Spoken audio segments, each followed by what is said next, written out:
नमस्कार, मैं हूं निर्मल कुमार आनंद। पुनः एक बार आपका मेरे YouTube चैनल आनंद स्टडी पॉइंट में स्वागत है, वंदन और अभिनंदन है।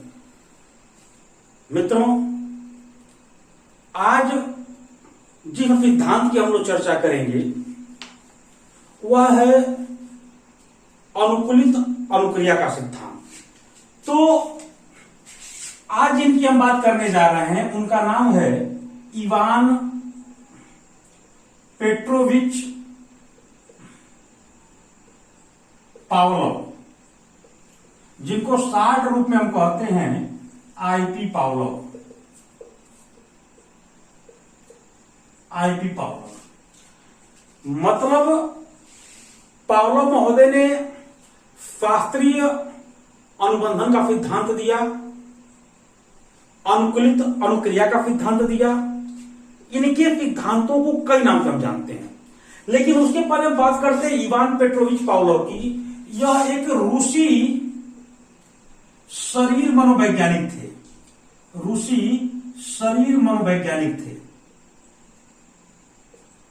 रूसी शरीर मनोवैज्ञानिक थे।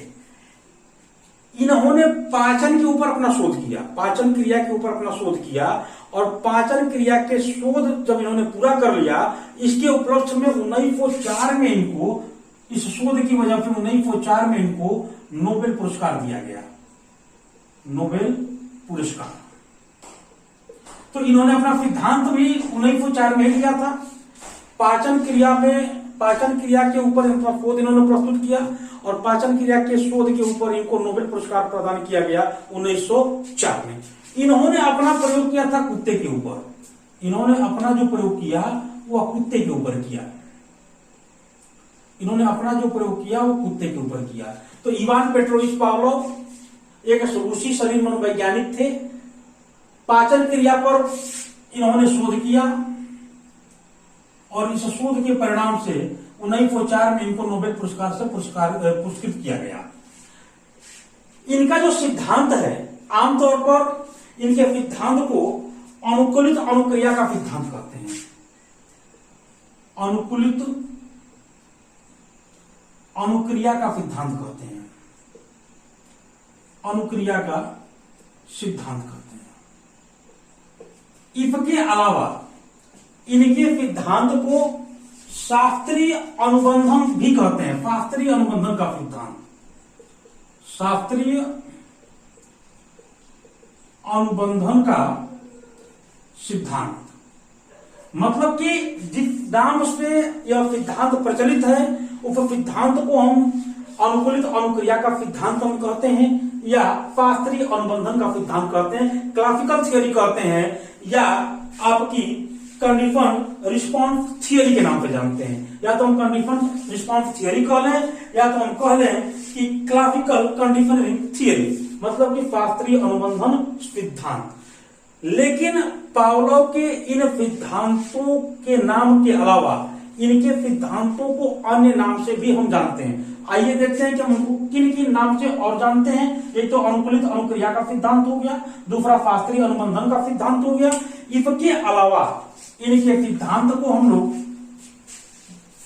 प्राचीन अनुबंधन का सिद्धांत कहते हैं। प्राचीन अनुबंधन का सिद्धांत कहते हैं।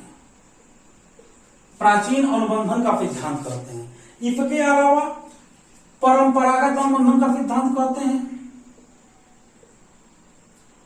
परंपरागत अनुबंधन का सिद्धांत कहते हैं। इसके बाद इस सिद्धांत को संबद्ध प्रत्यावर्तन का सिद्धांत कहते हैं। प्रत्यावर्तन का सिद्धांत कहते हैं।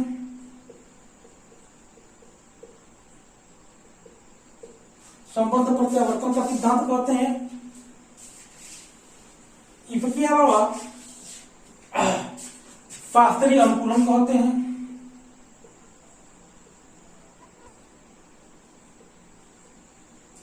शास्त्रीय अनुकूलन का सिद्धांत कहते हैं। शास्त्रीय अनुकूलन का सिद्धांत कहते हैं। अनुक्रियात्मक अनुबंधन का सिद्धांत कहते हैं। अनुक्रियात्मक अनुबंधन का सिद्धांत कहते हैं, और इसके अलावा अनुकूलित प्रत्यावर्तन का सिद्धांत भी कहते हैं।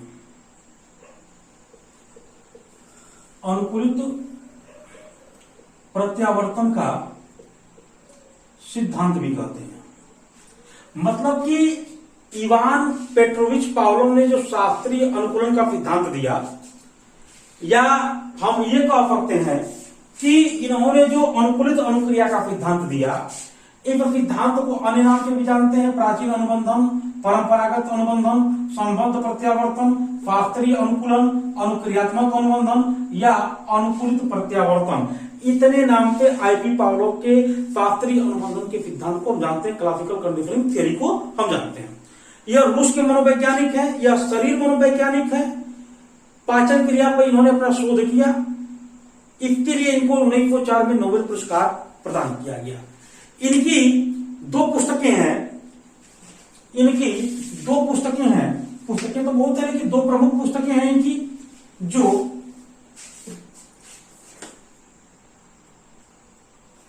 तो इनकी दो पुस्तकें हैं, कंडीशन रिफ्लेक्स और लेक्चर ऑन कंडीशन रिफ्लेक्स। ये दो पुस्तकें इनकी हैं। इन्हीं पुस्तकों में इन्होंने अनुकूलित अनुक्रिया का सिद्धांत दिया। साथ ही साथ इनका जो सिद्धांत है यह अनुबंधन पर आधारित अधिगम है। इन्होंने कहा कि अनुबंधन पर आधारित अधिगम, अनुबंधन पर आधारित अधिगम। इन्होंने किसकी बात की? इन्होंने बात की अनुबंधन पर आधारित अधिगम की। कहा कि जब किसी एक क्रिया को दूसरी क्रिया के साथ अनुबंधित कर दिया जाता है तो अधिगम जल्दी हो जाता है। मतलब कि इन्होंने अनुबंधन पर बल दिया, अनुबंधन आधारित अधिगम की बात कही, और अनुबंधन पर आधारित अधिगम कहलाता है कंडीशनिंग अर्थात साहचर्य। साहचर्य, अनुबंधन पर आधारित अधिगम कहलाता है साहचर्य, अर्थात पुनरावृत्ति से, अर्थात पुनरावृत्ति से स्थापित अनुकूलन। मतलब कि उन्होंने बात की थी कि अनुबंधन पर आधारित अधिगम की बात की, और अनुबंधन पर आधारित अधिगम होता है कंडीशनिंग अर्थात साहचर्य।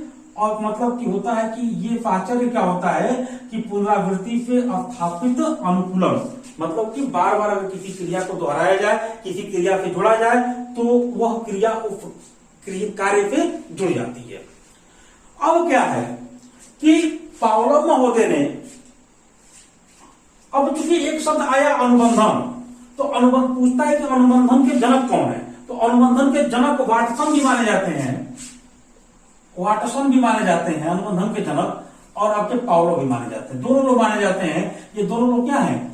आपके अनुबंधन के जनक हैं, अनुबंधन के जनक हैं। प्रश्न आया हुआ है कि अनुबंधन के जनक कौन है, तो अनुबंधन के जनक पावलोव महोदय को भी माना जाता है और वाटसन महोदय को भी माना जाता है। तो ये अनुबंधन के जनक है।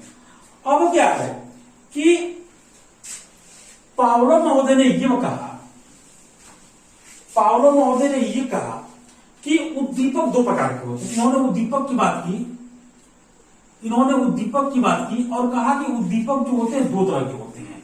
एक आपका नेचुरल होता है और एक आपका न्यूट्रल होता है। एक आपका नेचुरल होता है और एक आपका न्यूट्रल होता है। नेचुरल माने प्राकृतिक,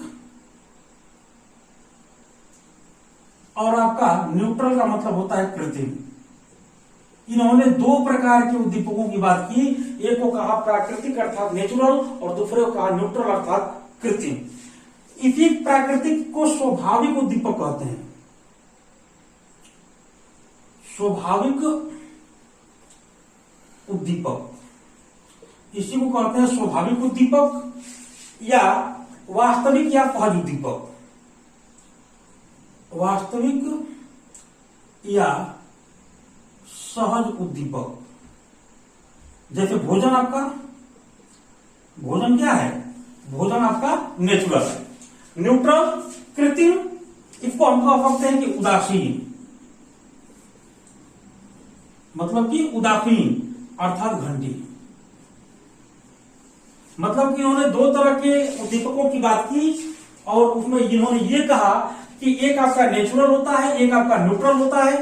नेचुरल का मतलब प्राकृतिक उद्दीपक और न्यूट्रल का मतलब कृत्रिम उद्दीपक। प्राकृतिक उद्दीपक जैसे आपका भोजन, किसी को हम स्वाभाविक उद्दीपक कहते हैं, वास्तविक या सहज उद्दीपक कहते हैं। और न्यूट्रल क्या होते हैं? उदासीन होते हैं, अर्थात उनके होने पे अगर केवल अपने रहे तो किसी प्रकार की क्रिया होने वाली नहीं है। अगर हम दूसरे शब्दों की बात करें नेचुरल उद्दीपक की, तो नेचुरल उद्दीपक का मतलब होता है जो स्वयं अनुक्रिया करने में सक्षम हो, जो स्वयं अनुक्रिया करने में सक्षम हो।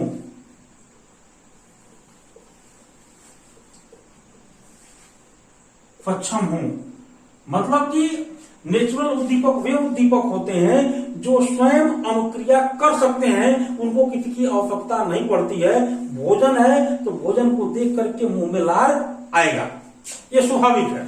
लेकिन जो न्यूट्रल होता है, कृत्रिम होता है, उदासीन होता है, यह स्वयं अनुक्रिया तो नहीं करते हैं। ये क्या करते हैं? स्वयं अनुक्रिया नहीं करते हैं। और अनुक्रिया कब करेंगे?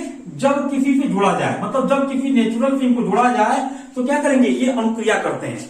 मतलब कि न्यूट्रल जो होते हैं स्वयं अनुक्रिया नहीं कर सकते हैं, लेकिन अगर इनको किसी नेचुरल वाले से जोड़ दिया जाए तो ये अनुक्रिया करते हैं। तो इन्होंने दो प्रकार के उद्दीपक की बात कही, एक को नेचुरल कहा, दूसरे को न्यूट्रल कहा।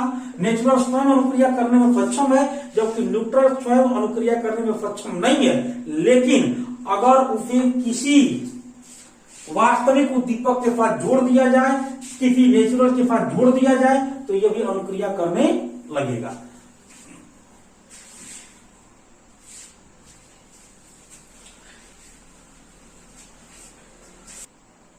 इन्होंने भोजन को नेचुरल कहा अर्थात प्राकृतिक कहा, जबकि घंटी को इन्होंने क्या कहा? न्यूट्रल कहा। घंटी से किसी प्रकार की अनुक्रिया नहीं हो सकती है, लेकिन घंटी को जब इन्होंने भोजन के साथ जोड़ा, वास्तविक के साथ जोड़ा, तो अनुक्रिया हुई। भोजन को इन्होंने क्या कहा? अनुबंधित कहा, और घंटी को इन्होंने कहा अनुबंधित। अनुबंधित मतलब यूशियस, यूशियस का मतलब अनकंडीशन स्टिमुलस, और सीएस का मतलब हो गया कंडीशन स्टिमुलस। मतलब कि भोजन जो होता है अनुबंधित होता है, जबकि घंटी क्या होती है? अनुबंधित होती है। मतलब भोजन को किसी के साथ जोड़ा नहीं जाता है, जबकि घंटी को भोजन के साथ जोड़ा गया। भोजन स्वयं अनुक्रिया करा रहा है, अर्थात भोजन देख करके कुत्ते के मुंह में लार स्वाभाविक रूप से आ रहा है, जबकि घंटी को देखकर कुत्ते के मुंह में लार नहीं आएगा। लेकिन जब घंटी को अनुबंधित किया जा रहा है भोजन के साथ, तो देखा जा रहा है कि बाद में कुत्ता घंटी की आवाज सुनकर भी लार टपका रहा है। तो इसीलिए इन्होंने क्या कहा? भोजन को कहा अनुबंधित और घंटी को इन्होंने कहा अनुबंधित, क्योंकि घंटी क्या है? भोजन के साथ अनुबंधित हो रही है। सीएस और यूसीएस,